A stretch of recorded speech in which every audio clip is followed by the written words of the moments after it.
We usually make it up to the White River in northwestern Colorado several times a year, but this has been a dud of a year, and nothing's worked out the way we wanted to do. Where I fish below Sleepy Cat, I have to fight my way through about a third of a mile of what you're looking at right here. It's really tough. Eventually you get to the stream and you're actually able to walk along the edge of it for a while. I'm trying to figure out where I'm going to get across the river.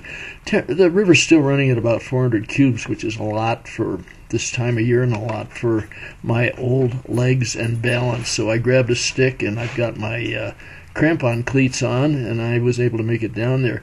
This is the picture of a fly, of a fish that got away. By the time I get the camera started, he jumped twice and thrown the fly. The next one, it was a similar thing. I saw him turn and grab the fly out in the current.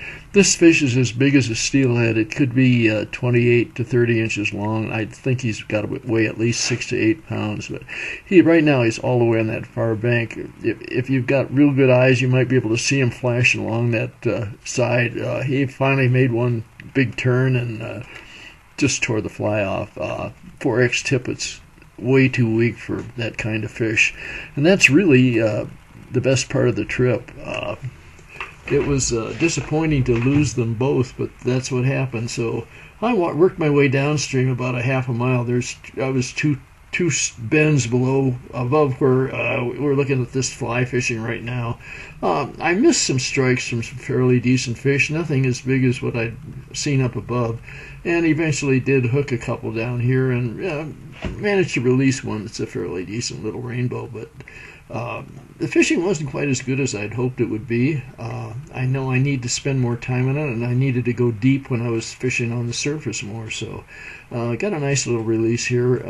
That was about the highlight of the day after the two big ones that would have been the highlight had they been releasable, which they were not. The first one was probably a big brown, or it may have been a cutthroat too. It was about 20-some inches long as well. So this is a 14-incher. There's the dog looking for his carrots after happy hour at dinner. We're looking out at the empty Lake Avery where we're camping. It's nice out here when the lake is empty because there aren't very many people around, and we had a really decent place to set up a camp right here.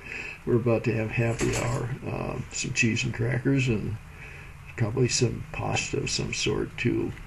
So a toast to us all, and a toast to whoever may be reading this.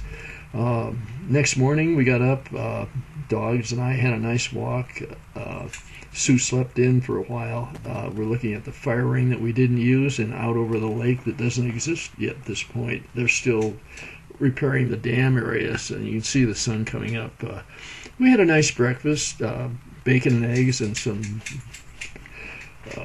brioche, and finally got back on the stream for another hour of fishing. I'm showing you a little bit of a baby rainbow fly that I tried out here. It was a complete dud. I did hook a few juvenile fish and actually had some juvenile rainbows actually chase this goofy little baby rainbow fly, but that was about it. It wasn't a great trip.